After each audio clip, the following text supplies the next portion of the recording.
بسم اللہ الرحمن الرحیم نحمدہ ونصلی ونسلم علی رسولہ الکریم اما بعد اعلم ان صاحب الکشاف جعل الاسماء المعدودة العاریة عن المشابہات المذکورة معربة وليس النزاع في المعرب الذي هو اسم مفعول من قولك عربت۔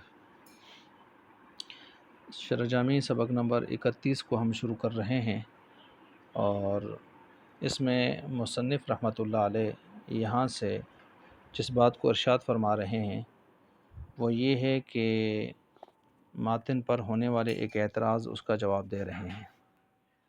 ماتن پر یہ اعتراض ہو رہا ہے صاحب کافیہ پر ابن حاجب رحمۃ اللہ علیہ پر کہ انہوں نے اپنی کتاب کو ماخوذ کیا ہے دارالمخشری کی مفصل سے، اور صاحب مفصل میں نے معرب کی جو تعریف ہے اس میں مرکب کی قید نہیں لائی، تو وہ ماخوذ منہ ہے۔ اس سے جو کتاب ماخوذ کی گئی ہے ابن حاجب نے ماخوذ کی ہے کافیہ، اس میں معرب کی تعریف میں مرکب کی قید لے آئے ہیں، تو یہ مخالفت کیوں کی ہے؟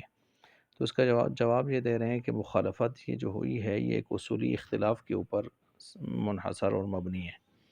وہ اس طرح کہ دو باتیں اتفاقی ہیں اور ایک نزاعی اختلافی ہے۔ اتفاقی دو باتوں میں سے پہلی بات یہاں پر جو آئی ہے، تو وہ پہلی بات جو یہاں پر ہے کہ دونوں کا اس بات پر تو اتفاق ہے کہ جو اسم ہے، اسم کے معرب لغوی ہونے میں، اسم کے معرب لغوی ہونے میں بالفعل اعراب اور حرکت کا آنا یہ ضروری ہوتا ہے۔ کیا مطلب؟ اعراب اور حرکت آئے بغیر اس اسم کو ہم معرب لغوی نہیں کہہ سکتے۔ ٹھیک ہو گیا؟ اور دوسری جو بات اتفاقی ہے وہ یہ ہے کہ ایک معرب اصطلاحی ہوتا ہے، اس پر بالفعل اعراب اور حرکت آنا کوئی ضروری نہیں ہے۔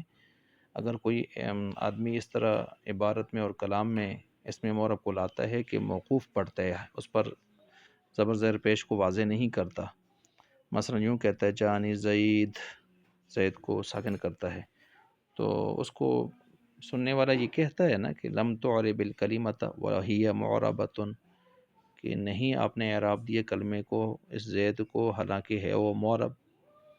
ٹھیک ہے، اب لم تعرب الکلمۃ، یہ اعراب کی گویا نفی بھی کی جا رہی ہے، اور وہی معربۃ سے معرب اصطلاحی کا اس بات بھی اقرار بھی کیا جا رہا ہے۔ تو اس سے پتہ چلا کہ معرب اصطلاحی کے لیے بالفعل اعراب اور حرکت کا آنا یہ ضروری نہیں ہے کسی کے ہاں بھی بالاتفاق۔ اور اس چیز کے لیے ولیس النزاع، وہ پہلے نقطے کی طرف اشارہ ہے اتفاقی، اور واما وجود الاعراب بالفعل یہ دوسرے نقطے کی طرف اشارہ ہے اتفاقی، تو اس پر اتفاق ہو گیا۔